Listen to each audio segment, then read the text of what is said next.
Welcome to the K-Arts Meets Ars Electronica online guest lecture series around the topic of human touch. My name is Laura Welzenbach. I'm the head of Ars Electronica Export and I'm your moderator and your host today. I hope you're comfortable because the next hour will be super interesting and will give you an insight into very different practices and give you new input in the field of human touch or touch in the digital age. Ars Electronica, a platform, a research lab, a festival who is focusing on working in the intersection of art, technology and society, collaborates with the National University of Arts in Korea already for 3 years now.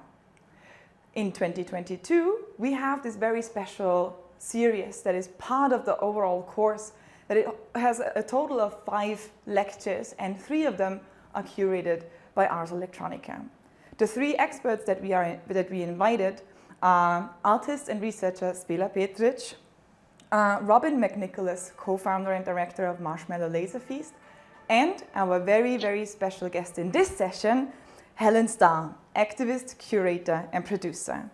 I'm shortly gonna introduce her real quick before I give you a further input about this one upcoming hour. Helen Starr is an Afro-Caribbean cultural activist, curator, and producer, currently based in the UK, where she moved to from Trinidad a little or maybe a little longer while ago. She's fascinated by digital manufacturing, by VR, AR, game engines, the digital prototyping tools that allow us to think about different levels of our perception. Her work is focused on also making these technologies accessible to a wide audience through either connecting with museums or also with artists directly. Through that, the technology can expand and go really to the people. Beyond that, she has also her own art, educative and research practice. She gives workshops regularly for organizations but also individuals. The in-between the digital and the physical is always present in Helen's work and also in her research. Before we get more insight into her work, I would like to introduce Professor Cho, the director of the K-Arts Festival at the Ars Electronica Festival in September and Vice President of K-Arts University. He will be in conversation with the experts after every presentation and has a few questions ready for them. Professor Cho, hello and welcome. How are you today? Good, how are you? Thank you, Laura and Helen. I really very pleased to have you as guest for tonight, not tonight, you the morning, but yeah, for this wonderful lectures. So I'm as a media artist, I'm making some VR things and also teaching immersive performance in chaos. So I'm so thrilled to hear you about your insight about the immersion and the co-presence things, and also in terms of notion of presence and presence. Which is very potential element of metaverse and virtual world. So I looking for hearing what you've done and what you've been doing research in your research. So I let you start with this lecture. Thank you. Thank you, Professor Cho. We are combining 3 time zones here. We are in Seoul with Professor Cho. We are in the UK with Helen, and ourselves, the studio here is in Linz in Austria. So this gives the explanation about the time difference. And now, with no further ado, Helen, the stage is yours. Thank you. So my name is Helen Starr. I'm a world building curator from the twin island of Republic of Trinidad and Tobago. I work mainly with artists who have protected characteristics in order to produce stories that rarely get told. I commission artworks using new media technologies such as virtual reality, augmented reality, and game engines. This talk is about making transparent some of the underlying structures about virtual realities and our presence and the co-presence of others in these worlds. Nowadays, we have artists inventing their own types of games and making their own rules and surrounding systems, which mean that new story worlds are emerging, which we can engage deeply with through immersion and interaction. Our origin myths and cosmogonies are the grounds by which we understand our external and internal realities. The Jamaican philosopher Sylvia Wynter states that our subjective sense of self and our subjective sense of we are intimately connected to the interrelational activities between or across the physiological and the storytelling. So the title of my presentation is Rendering Reality and the Poetics of Touch. This is really about making art in the fourth dimension, where we know that virtual beings, automated three-dimensional agents can serve as realistic embodiments for social interactions with human users. Current literature suggests that a user's response towards a virtual being depends on the extent to which the interaction elicits a sense of co-presence or the subjective sense of being together. This is something I wrote in 2018 for an exhibition I curated with Rebecca Allen. Ordinary physical reality meets three conditions. It is immersive, it is interactive, and it is driven by real-world physics. Film and music are immersive, driven by real and/or digital physics, but not interactive, meeting two of these conditions. Gaming is interactive, driven by digital physics, but not so immersive. It too meets two conditions. Full-scale reality, virtual reality of all communication technologies meets three conditions. It is immersive, interactive, and a computer-generated environment. Virtual reality takes the immersive and interactive quality of everyday reality and brings in the computer to generate the digital physics. Virtual reality is the ladder over the fourth wall. I've been having conversations for many years with my dear friend, the neurologist, Dr. Ash Ranpura, where we discuss what happens in the brain when we are in virtual reality. In 2021, Ash said to me that virtual worlds require three key factors. So one is they require some sort of presence, like a virtual presence. Secondly, they require some sort of agency. And third, they require a very particular kind of space, which is near and far space rather than horizontal space. So we're going to be going through these 3 points quickly, during our talk. Next. So this talk is going to be featuring world building by three extraordinary artists, Rebecca Allen, Seema Matu, and Kinari Saraiya. We will examine how these three artists from India, the US, and the UK use computer-generated playable landscapes to explore themes of gender, feminism, and post-humanism. A really fascinating thing that I've learned is that the brain repurposed our sense of physical distance to understand social closeness and behaviors. So what is presence? Presence is embodiment, presence is qualia, presence is what it is like to have mental states. When people are given information about an environment, they may have a sense of being present in that environment to a lesser or greater degree.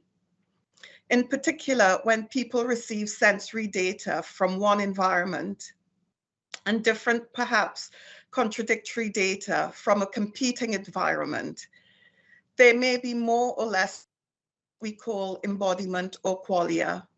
What it is like to have mental states such as feelings. How do our bodies feel when we interact with these works? The philosopher Willard Quine used the term qualia to denote the complex character of sensation. Feelings are reactions to emotional stimulus.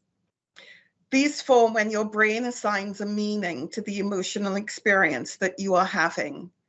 Because they are based on an emotional experience, feelings can be entirely subjective and vary from person to person.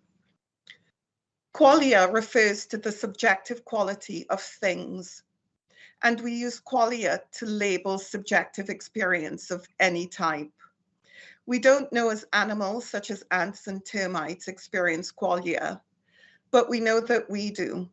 And we know that qualia is thought to be an emergent property of a complex systems of movement.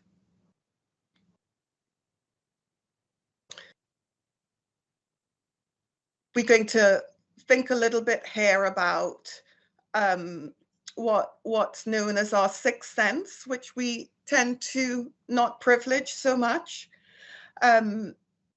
So I say in the slide that this talk about world building in the fourth dimension focuses on our sixth sense.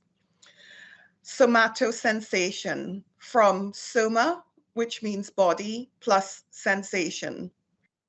Somatosensation, or I prefer thinking of it as body sense, is a mixed sensory category.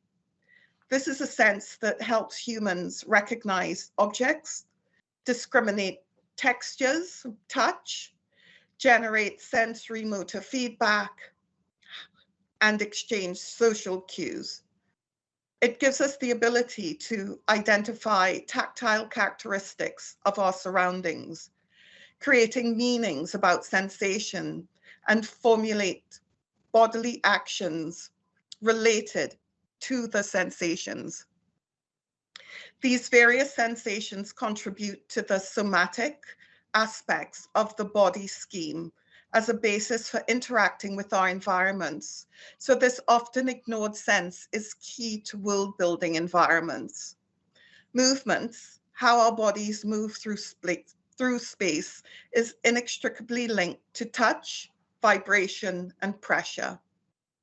And our brain repurposed the primitive circuitry that all animals use to judge distance in order to help us grasp abstract concepts, to behave socially, and to navigate our complex modern worlds. Our body sense, our sense of our place in the world, can be felt through skin thinking. Movement and the study of movement is a very important part of world-building artworks. These are journeying artworks which require a conceptual and physical movement from the viewer. Which path of a branching narrative do we choose? In VR, we turn our heads in response to a sound, or a slippery movement we catch in the corner of our eyes. Through moving interactions, these works exist to transfer meaning from artistic minds. The vast majority of what goes on in the brain is not qualia or feeling. In fact, most brain activity is involved in motoricity, in the motor movement, in how we move at its most simple. Do we move towards something, or do we move away from something?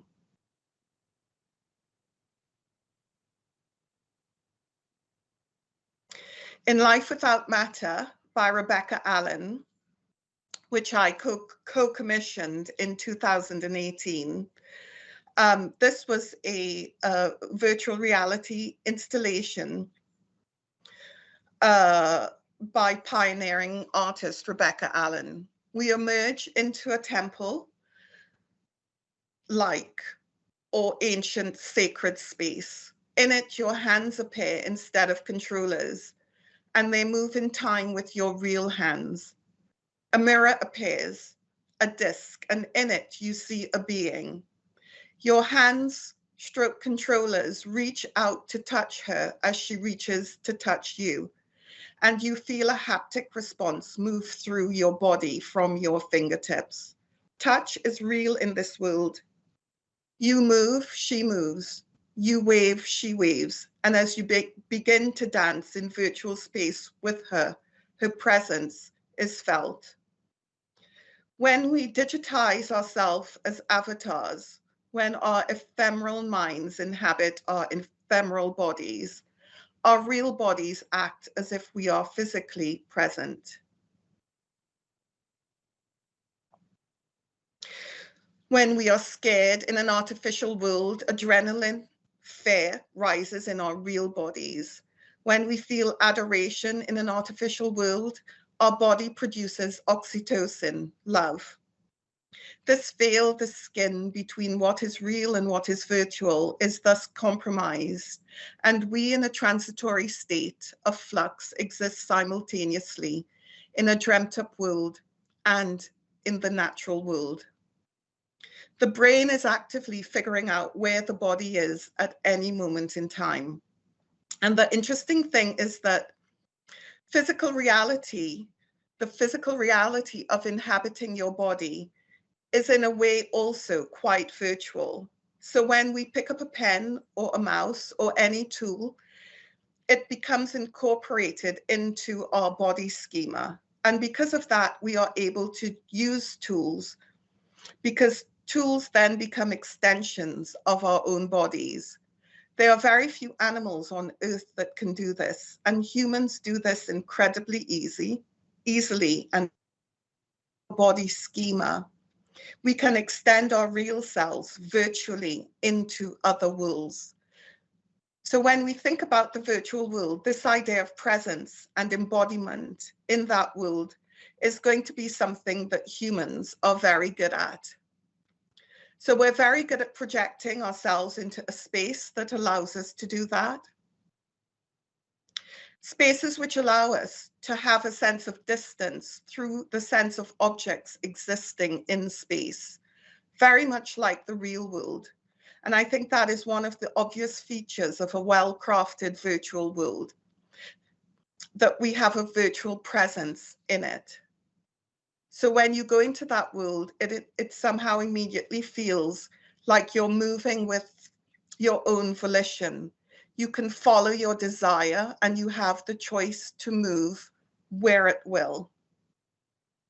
Presence refers to the sense of being in an environment and makes sense only when speaking about the degree of presence in one environment relative to another.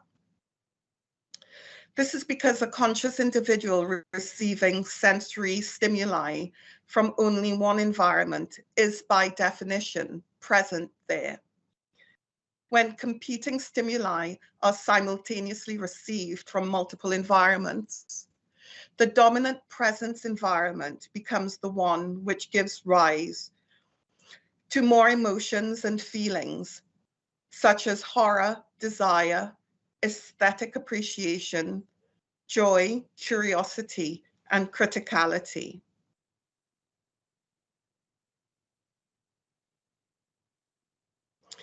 This is an artwork by Valmiki artist Seema Mattu called Happy World Traveler. It is a role-playing game. The fourth wall is the conceptual barrier between any fictional work and its viewers or readers. Breaches into the wall can be found as early as Miguel de Cervantes's Don Quixote, and breaking the fourth wall was popularized in the early 20th century by authors such as Virginia Woolf and C.S. Lewis.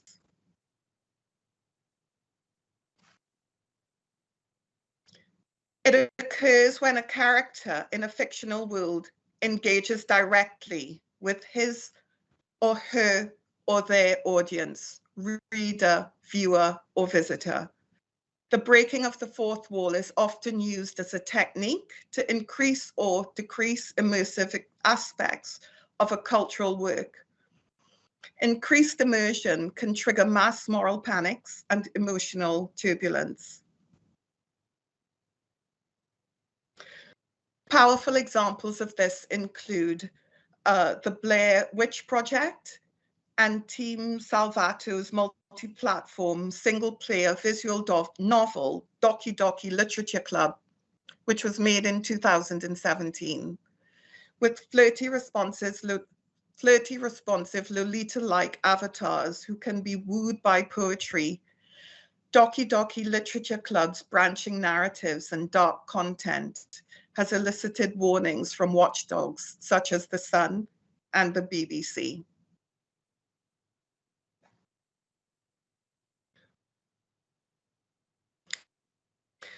When you are embodying worlds with other beings, sentient or not, understanding distance becomes imperative. A key attribute in world building as compared to simply virtual worlds is the emotional understanding of being with beings communicating in space-time. In particular, the near and far in space, rather than horizontal space. When you think of your computer screen, you think of a virtual desktop with files as icons, which you can move around. So in a sense, this is a virtual world. You have files in a folder, you can grab them, you can move them from left to right. However, you do not feel a sense of presence in that virtual world. You very much feel that you are manipulating the computer, or you are manipulating objects on the computer. Perhaps you can imagine the tapping movement of your fingertips as part of horizontal space, but not your body. Dr. Ash Ranpura said to me, and the reason for this is that I think this near far space is what allows you to be able to penetrate into a virtual space. It is what makes us feel that we are in a virtual environment as opposed to manipulating a digital environment. We can see a very effective use of this with Sima Matu. This clip is showing a conversation between two characters. When a character speaks, they appear.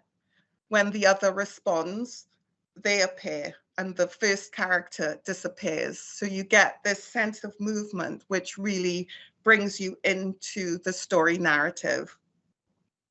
I write here, we consider the different methods used to elicit a sense of being together, considering concepts of close proximity and close relationships in world-building narratives, support us to understand decolonial abstracts such as embodied thinking. Valmiki artist Sima Matu's visual novel, Happy World Traveller, is part of a much larger body of work, which deconstructs the hierarchical systems of caste and constructs fluid gender logics. Sima manipulates space, characters fade in and out of conversation with each other, playing with distance and in turn our own body sense of co-presence. Here we see two avatars in synchronous interpersonal communication, drawing us into the rhythm of their appearance and disappearance. This moving of speakers in and out of view becomes a form of mediated communication and encourages a viewer's individual sense of being there in a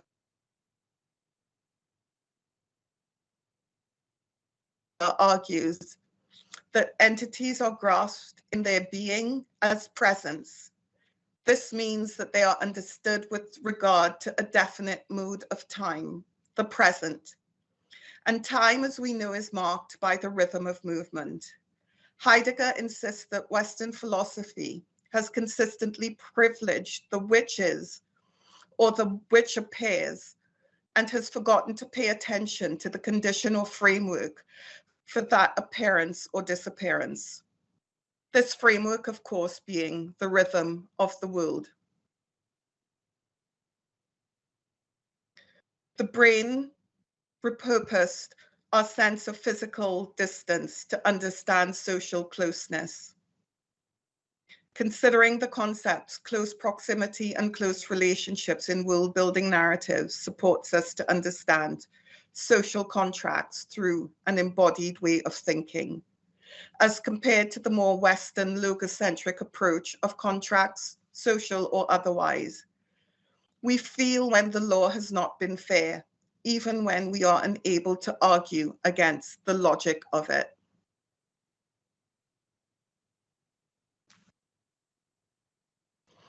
Continental Western thinkers have from antiquity regarded words and language as a fundamental expression of an external reality. The entire history of Western philosophy with its language and traditions has emphasized access to linguistic meaning. When you examine the nature of reality from within this continental philosophy, you are met by the logic, the logocentrism of Western thinking. Logocentrism was important to thinkers such as Aristotle and Heidegger, who put a lot into understanding the relationship between text and meaning, where emotional intent was removed. Humberto Maratuna, who was a Chilean philosopher and biologist, considered by many to be a key member of a group of second-order cybernetic theoreticians, Maturana has developed an elegant description of language around the concept of conversation that is an ongoing coordination of actions in language amongst a group of structurally coupled observers. For the individual, such a conversation is actually a meshing or braiding of language and mood or emotion.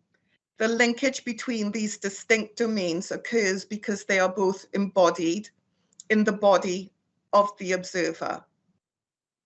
He writes, although often ignored in discussions of language and meaning, in real conversations, our mood or emotioning is an ever-present background to our use of language. It conditions our stance or attitude. Are we happy or sad? Caring or self-concerned? Deferential or confident? Angry or upset?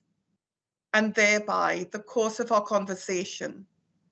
In turn, what we say and what is said may trigger in us changes of mood. This philosophical stance does not exist in many cultures. And in fact, the Ghanaian musicologist Joseph Ketia has emphasized that African music is often inseparable in its connection to dance and speech. The framework of its external reality led to a dominant visual culture, which has continued to erase patterns of rhythm found in more embodied forms of history telling, such as folk tales, performance rituals, and dance. Here in the work of Rebecca Allen, Sima Matu, and Kinari Saraiya, world building becomes a tool for a non-hegemonic practice, leading us to other post-human, post-rational, post-science possibilities of how to understand the external reality of the world. We're going to look at a multiplayer of VR artwork called It Was a Roadside Picnic, Beyond Black Orientalism, which takes its world-building perspective from the Catalan Atlas of 1375. This medieval world map records the multiverse of cosmologies which existed before the philosophy of humanism held sway. This entrancing docu-fictional piece is filled with 3D scans of tombs, wells, and sacred ponds, which held the mythos of these ancient times, reimagined by artists from countries as diverse as India, South Korea, Wales, and Somalia. I write on the slide, from a publication, as yet unmapped an uncharted canon emerges between meaning and motoricity in It Was a Roadside Picnic. Time is subjective and untethered. There's an innate reciprocity between the notions of image and time. Visual images lose their ambiguity when they move happening in time. Thus, the philosophy of images and the philosophy of time are interdependent. Time cannot be conceptualized except as metaphors, so ultimately by images of movement in space. The experience of the passage of time, of the reality of time, is embodied through engagement with this artwork. Made visible in the bodily gestures, meaning both emotional and cognitive becomes grounded in the motor dimension.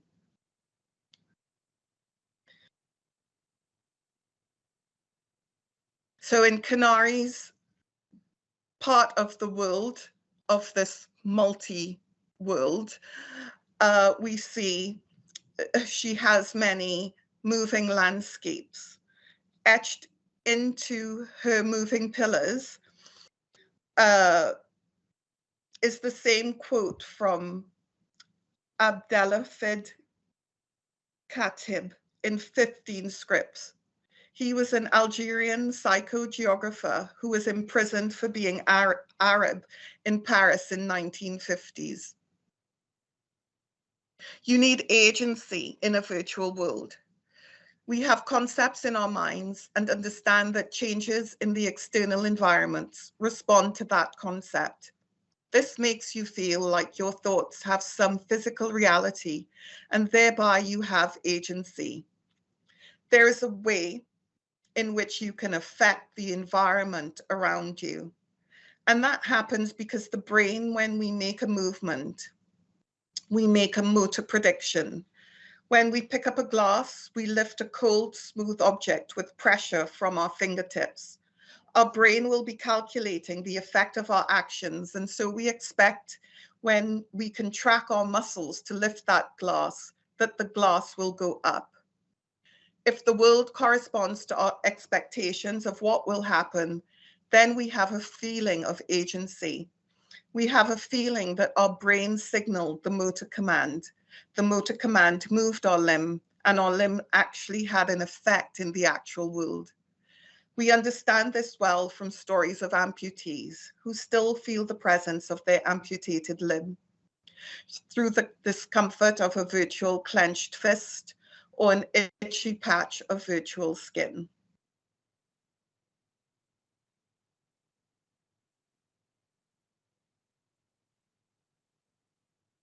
Now, this sense of agency, the way we inhabit our body, can be very fragile in the virtual world. This sense of agency in It Was a Roadside Picnic Beyond Black Orientalism works because of the various things that happen in the world as you journey through it. The world reacts very differently to the way an IRL world reacts to your navigation. So for example, when buildings or hills appear or disappear, this concept is attached to a rhythmic bell sound. So you can, with volition, move around this world following feelings of curiosity. And when you hear a bell sound, a signal, and a tree emerges, a hill emerges, you can play with this magical trigger, bringing a sense of agency into being.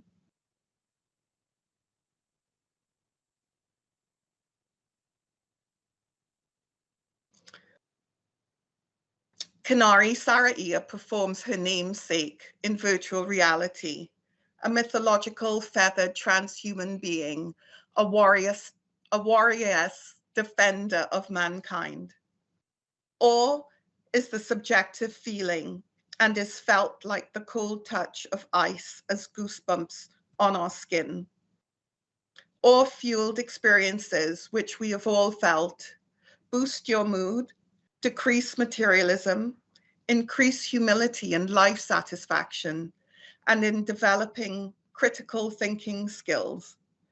Awe offers a greater sense of time, and it improves health, such as lessening the markers of chronic inflammation.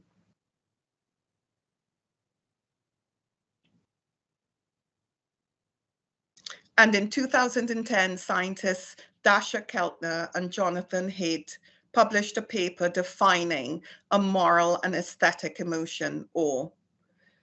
They say we can reliably produce awe. You can get people to go out into a beautiful scene in nature or put them into a cathedral. Gazing up at a tall eucalyptus tree left others more likely to help someone who stumbled in front of them. With these technologies, we can breathe magic, or rather the feeling of magic and awe back into our worlds. What is awe?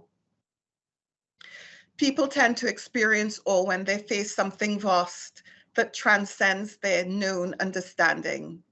The feeling of awe can be triggered by beautiful, expansive scenery, art, music, people with virtuosity, mysterious rituals, and even wonderful ideas. All experiences are transcendent. They shift our attention away from ourselves, make us feel like we are part of something greater than ourselves, make us generous towards others. In the pre-colonial feminism of Kanari's work, she transforms into a mythological, feathered transhuman being, a warrior-esque defender of humanity. In the virtual space, you feel the co-presence of a being beloved in Buddhism and Hinduism, who performs the unwritten and unthinkable through a dance form, Kathak. Kathak derives from the Vedic Sanskrit word katha, meaning story, and the one who performs it is called Kathaka, meaning storyteller. Kathak was passed down from one generation to another in the traditional ways of history telling, through voice and movement. Kanari speaks her feminist ancestral history through a dance form, ridiculed into decline under the British era. With an ancestral embodied choreography, speaking through Kathak bridges the gap between her female ancestors and her very self. With the sounds of the gungru bells speaking through the rhythm of her feet and the movements of her body, she translates silence through complex and precise hand movements. Through the recovery and binding of ancient and new tools and technologies, this virtual world constructs a portal, a time capsule that helps define, find, create, escape, and return home. I'd like to end my presentation with a wonderful quote from my dear friend and colleague, Amrita Dalu, who reminds us that the writer Gloria Anzaldúa urges us never to forget that imagination offers resolutions out of conflict by dreaming alternative ways of imagining, feeling, thinking. And Hamid's exploration of world building carries the same message. Woven into their construction are recollections of place, intimacy, and history, spaces where we can reconnect with our ancestors and remember that we are always anchored in a meaningful legacy to build otherwise. Thank you. Thank you so much, Helen. Thank you, Helen. What an amazing presentation. Thanks for giving us the insights in these different ideas about co-presence, and skin thinking is also something that I learned from you newly when we met also. I think this is a super interesting theory and also addresses the question directly that the K-Arts is raising this year with this semester course. I also find it super interesting as you talk about will building narratives as a tool. I think this is also super amazing to see this. It goes through all the three works or the three artists that you introduced, and that are also practices from three different parts of the world. I think that was a very amazing input, and I'm sure the students will be very pleased to look into this further. Professor Cho, you have some questions if I'm right? Wow. Thank you. Thank you for your lecture, thoughtful lecture, and very inspiring. And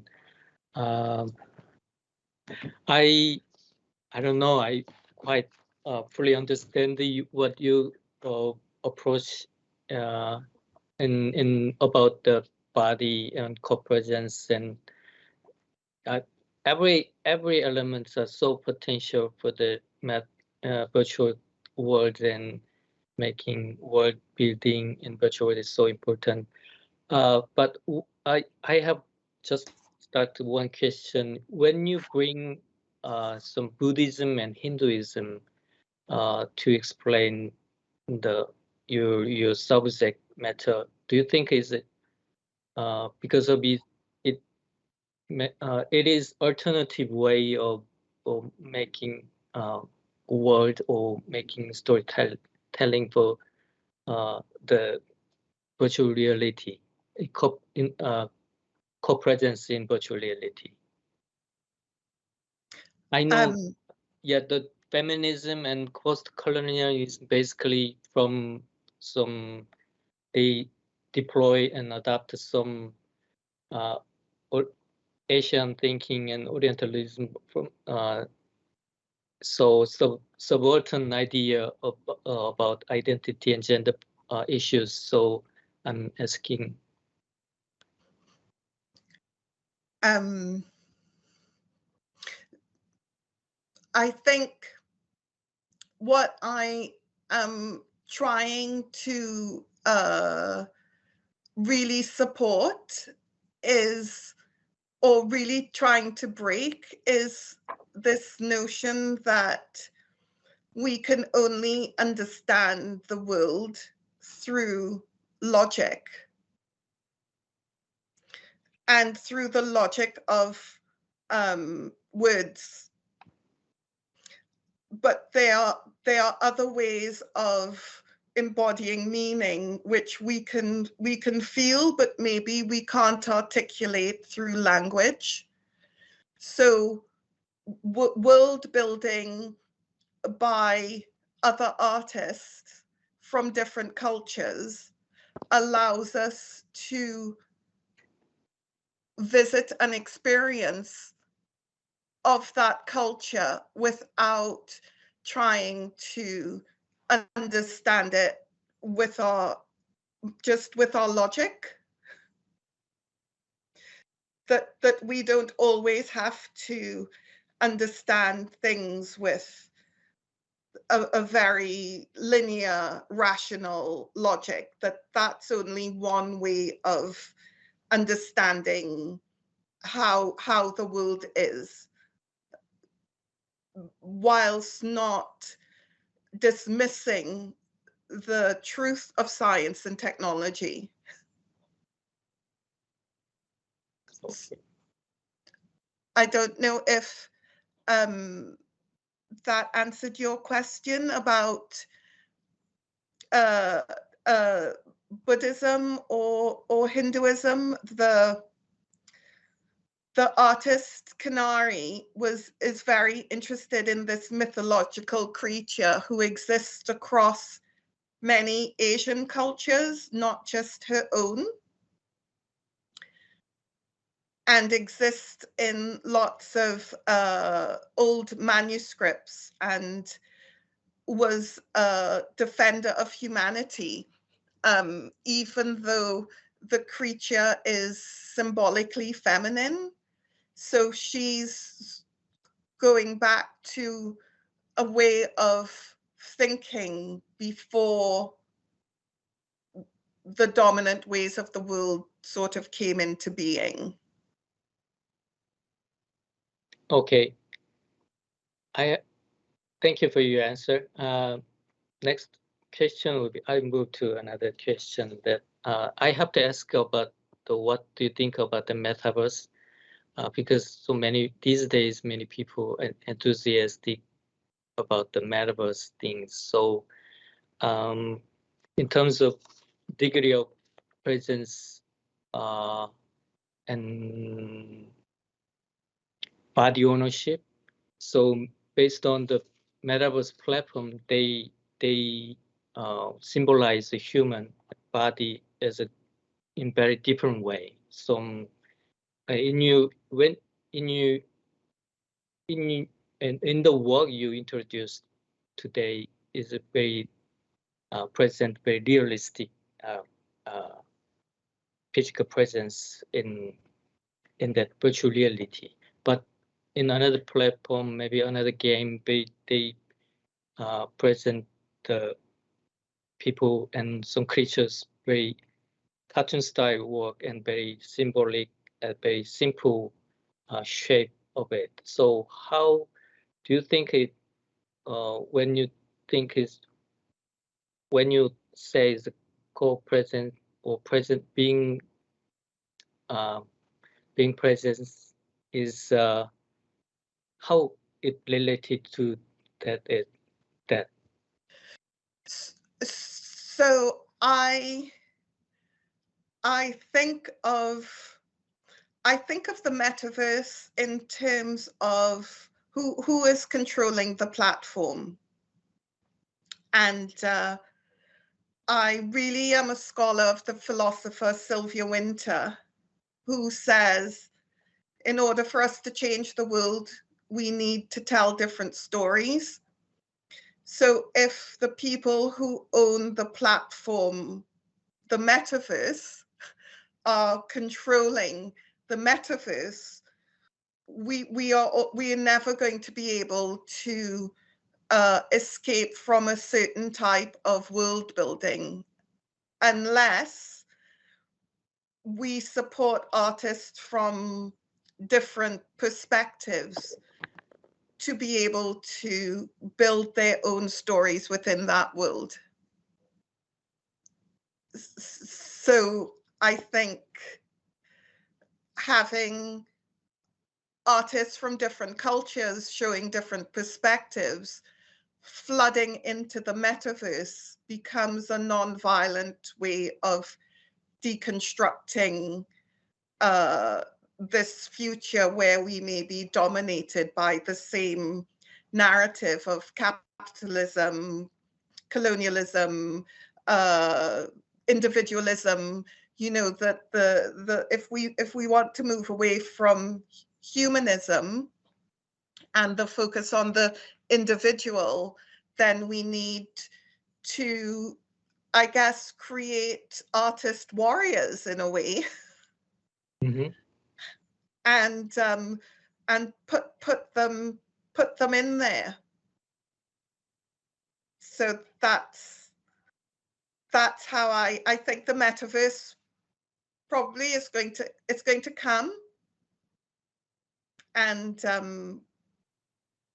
we can't stop it, but we can have our voice in it.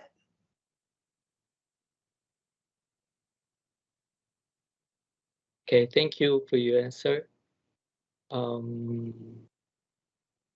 Yes. Yeah, as mentioned in the lecture, brain activity is highly correlated with the physical activity. So our school, my class teaches immersive performance in the virtual world by crossing the fourth wall between the stage and the audience. So there should be a more research on how the virtual world connects to the body. So what do you think? I think that this is a very indigenous perspective, but I think of the real world as being virtual. So I think of ourselves as virtual beings inhabiting a particular reality, and through different means, such as in my culture, we have the carnival, which is a performance. You can shift into different realities and you can shift into different ways of being. And that the virtual reality technology is just another form of technology for doing that. But that we have the same technology in our culture, it just manifests through dance and performance. Yeah, I have some projects related to some psychiatric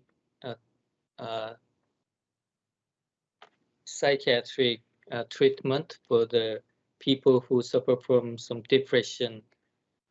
So by using some VR technology.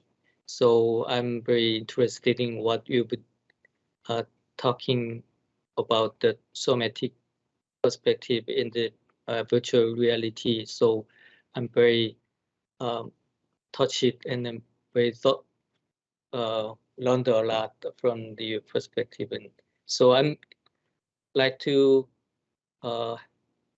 study more your work and your something work and some notion about co-presence and degree of presence in the virtual reality thing. So thank you. I would love that, and I would say that the works that I'm commissioning are going to be used for research at Queen's Square Hospital in London by Dr. Runpua, and I'd be delighted to share the research with you. Oh. So he has he helped us. Dr. Runpua came to me and asked, could I make a virtual world which had these attributes to it? Okay. Yeah. And that was a lot of how these worlds came about. So, for example, he wanted to know about trauma. So he wanted to know, is it better if you are in a state of fear to go into a virtual world and it's very like the music is very loud, and then as you go through the world it becomes quiet? Or do you want to put the patient in a world where straight away it's very quiet and you move through? So, for example, we designed the world with different entrances, so he can try both with his patients. Oh. But he would be very interested in your work as well, because he's very interested in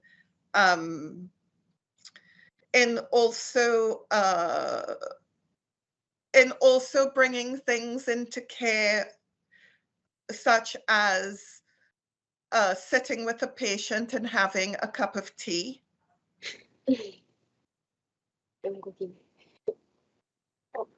Very clinical. Okay, great. Yeah, so many VR therapy are used for the cognitive behavior treatment. So I think your research helps the kind of area for the people. Yeah. Thank you. Thank you. I would love to find out what you're doing as well, Professor, because I will contact you. Please, that would, I may have to come to South Korea. Please, maybe. I actually think that's a fantastic idea, right? This is the start of an exchange that will hopefully come to the physical, or maybe not so physical, because it was already virtual world, right? Exactly. I like to see you dancing. Ah, yeah, that is that is our interface for this virtual world, I heard, right? Dancing and performing. Yeah, absolutely. Yeah. It's actually very important in my culture. We every year in our carnival, if you have a grief, that year you perform your grief as part of the carnival. through a mythological creature, and through the performing of the grief, you let the grief go. Yeah, I understand. And so Can many. just say more about your research based on your ethnicity and your cultural background. Yes. Yes, exactly. Awesome. All right, I think we're already at the end of our session. Thank you so much, Helen, for sharing your thoughts and ideas. I think so many interesting inputs that you shared here with us. I just want to name a few because I had to make some notes. You phrased it so well when you talked about thinking about like other ways how to perceive the world other than logic, like thinking about these other senses that we can really use to make sense of the world, getting connected to our feelings again, and thereby not dismiss the truth of science. You said that so nicely. Or also, in order to change the world, we need more diverse narratives. I mean, that's the meaningful agency that you put right in front of this presentation, actually. And yeah, thank you so much for sharing these thoughts. I also can see in Professor Cho's face that there are many doors that are open now, and I'm pretty sure that there will be more exchange coming with you.